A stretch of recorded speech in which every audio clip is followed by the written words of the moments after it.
बिस्मिल्लाहिर्रहमानिर्रहीम अस्सलाम वालेकुम नाज़रीन, welcome back my YouTube channel CS generally 99। तो मेरी बैक साइड पे आपको देखकर अंदाज़ा तो हो गया होगा कि आज का व्लॉग किस हवाले से बनाने जा रहा हूँ। तो आज की वीडियो ज़िम्मेदार भाइयों के लिए बहुत ज़्यादा कारआमद साबित होने वाली है, क्योंकि मैंने भी टनल फार्मिंग की है और जिन्होंने इस तरह का काम किया हुआ है, यानी कि करेले का काम किया हुआ है लो टनल फार्मिंग पे, तो उनके लिए बहुत ही यानी कि कारआमद साबित होने वाली है ये वीडियो। तो मेरी ये बैक साइड पे आप देख सकते हैं कि मैंने इसके ऊपर से जाली उतार दी है, एंटी सेक्नेट शीट। तो अब इसी वाले से मैं आपको बताता हूँ कि अब जाली के बाद वाला इसका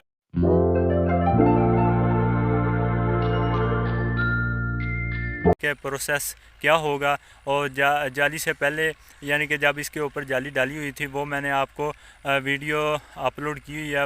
अगर किसी ने नहीं देखी तो वो मेरी जाके वीडियो देखे कि किस तरह से एंटी सेक्नेट शीट डालकर इस पर पहले किस तरह से काम किया जाता है और बाद में इस पर किस तरह से काम होता है। तो अभी वीडियो में टेक्निकल बातें शुरू करने से पहले मैं आपको अपने प्लांट दिखाता हूँ कि किस तरह से मेरे प्लांट ने फ्रूटिंग की हुई है और किस तरह से मेरा प्लांट नशुरमा कर चुका है और बहुत ही अच्छी मेरी फसल है। ठीक है, तो मैं आपको अपनी फसल का नज़ारा कराता हूँ। चलो भाई, देखो अब मैं क्या करता हूँ। तो दोस्तों ये देख सकते हैं आप मेरा बैक व्यू और करेले का व्यू देख सकते हैं कि किस तरह से मेरी फसल बहुत ही अच्छी और ख़ूबसूरत खड़ी हुई है। और मुझे बहुत ज़्यादा खुशी होती है अपनी फसल को देखकर, क्योंकि मेरा यानी कि प्लांट बहुत ही तंदुरुस्त और सेहतमंद खड़ा हुआ है, जिसकी वजह अरे हाँ भाई हाँ। बात करते हैं इसके फ्रूट के हवाले से कि किस तरह से प्लांट ने फ्रूटिंग की हुई है। तो ये आप देख सकते हैं कि माशाल्लाह करेला ही करेला आप देख सकते हैं। ये देखें, एक एक प्लांट ने गुच्छे के गुच्छे करेलों के लगे हुए हैं। तो ये अभी ये बाहर वाली साइड से भी आप देख सकते हैं और अंदर वाली साइड पे भी माशाल्लाह से करेले ऐसे लटक रहे हैं।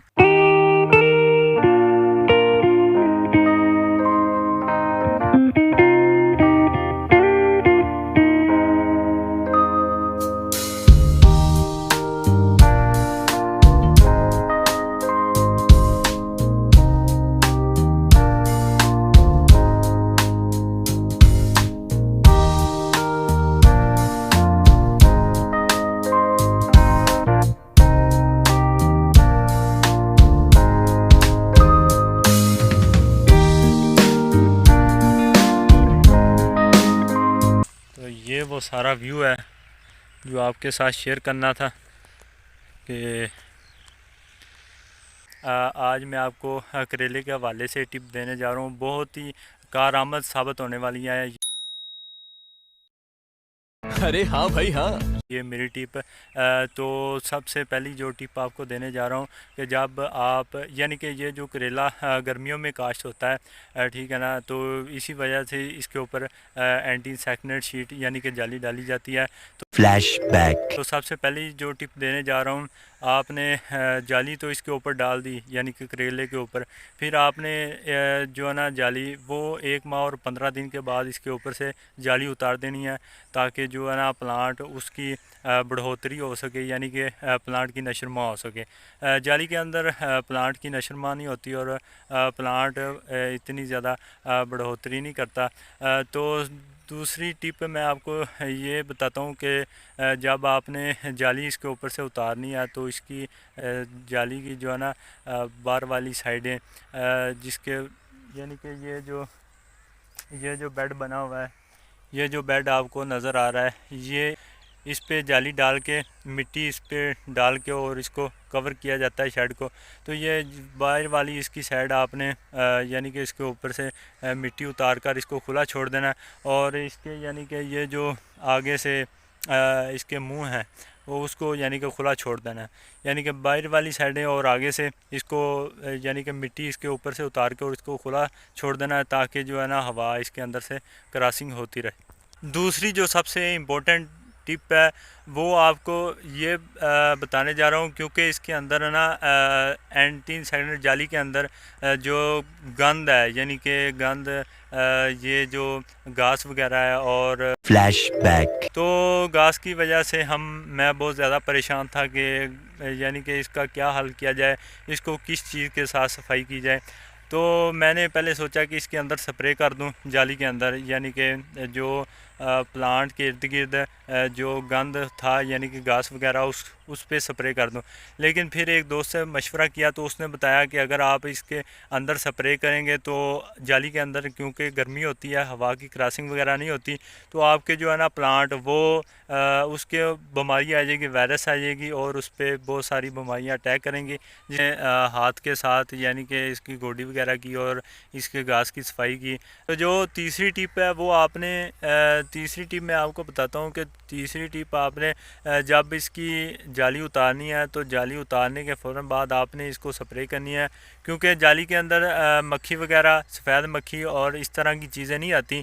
तो जब आप इसके ऊपर से जाली उतारेंगे तो फिर इस पे ना सफ़ेद मक्खी बहुत ज़्यादा अटैक करेगी, मच्छर और वायरस वगैरह इस तरह की चीज़ें बहुत इसके ऊपर आ जाएंगी। तो आपने जाली उतारने के फ़ौरन बाद यानी कि इसको स्प्रे कर देनी है सफ़ेद मक्खी वगैरह की। और तो दोस्तों अब मैं आपके साथ शेयर करना चाहूँगा कि कौन सी खादें और स्प्रे आप इसको डालकर अपनी फ़सल को अच्छा बना सकते हैं और किस तरीके से मैंने अपनी फ़सल को अच्छा बनाया है, वो खादें और स्प्रे मैं आपके साथ शेयर करूंगा। सबसे पहले मैं आपको इसकी खाद शेयर करूंगा कि आपने इसको कौन सी खाद डालनी है। आपने डीएपी और नाइट्रो ये दोनों आपने इसको डालनी है, ठीक है। और इसके बाद ये सब्ज़ो सुपर पैक है, यानी कि सल्फ़र का ये 4 kg का इसका पैक होता है सल्फ़र का, वो आपने इसके साथ मिक्स करके इसको डालना है। 2 पैक मैंने इसको डाले थे अभी।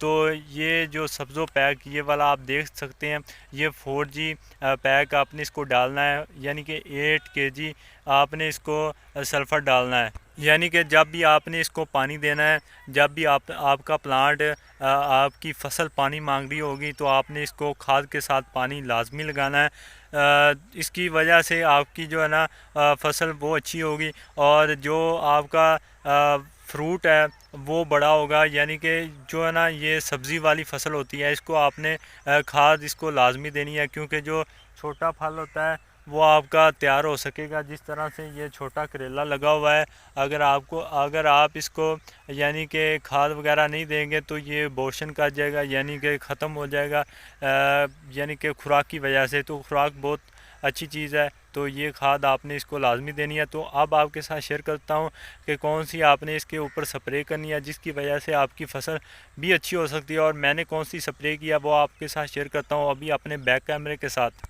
तो ये दोस्तों आपको जो सामने पैक नज़र आ रहा है कैल्से सुपर, ये जलसाव के लिए है। ये स्प्रे जो प्लांट पे जलसाव वगैरह आ जाता है, यानी कि पौधे इकट्ठे होना शुरू हो जाते हैं। अभी माशाल्लाह मेरे प्लांट के ऊपर इस तरह की कोई चीज़ नहीं है, तो मैंने एहतियातन ये स्प्रे किया है। तो ये दूसरी स्प्रे है जी, ट्राई क्लोरोफॉन। तो ये जो स्प्रे है यानी कि जो मक्खी वगैरह फल को काटती है, ये उसके लिए तो ये जो है ना स्प्रे ये आपने लाजमी करनी है। जब भी आप स्प्रे करें 1 हफ़्ते में 2 बार तो आपने स्प्रे लाजमी करनी है अपने प्लांट को।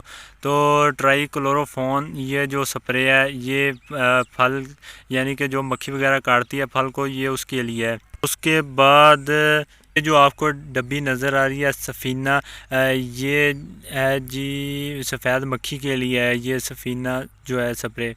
तो उसके बाद फिर आपको ये एक डब्बी नज़र आ रही है वैगोरॉन सुपर, ये जो स्प्रे है ये प्लांट की नशुरमा के लिए है, यानी कि प्लांट की यानी कि ये जो स्प्रे है ये प्लांट की नशुरमा के लिए है। ये आपने स्प्रे लाजमी करनी है, इसकी वजह से प्लांट अच्छी नशुरमा करता है। तो ये जो है ना ये वाली स्प्रे आपने इसको लाजमी डालनी है। सफ़ीना ये सफ़ेद मक्खी के लिए है, ये सफ़ेद मक्खी का ख़ात्मा करती है। तो अमूमन जो यानी कि करेले पर सफ़ेद मक्खी का अटैक बहुत ज़्यादा होता है, तो इसकी वजह से आपने ये सब, इसका नाम है एग्रीमीटर। तो ये आपने इसको लाजमी डालना है, ये भी सफ़ेद मक्खी के लिए है।